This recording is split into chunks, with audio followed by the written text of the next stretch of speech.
আসসালামু আলাইকুম বন্ধুরা, আশা করি সবাই ভালো আছেন। আমিও ভালো আছি আপনাদের দোয়ায়।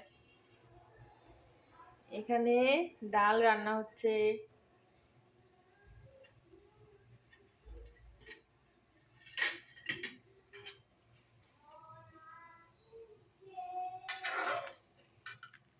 এটা হচ্ছে ঠাকরির ডাল। এটা আমাদের জমির আবাদের ডাল একদম।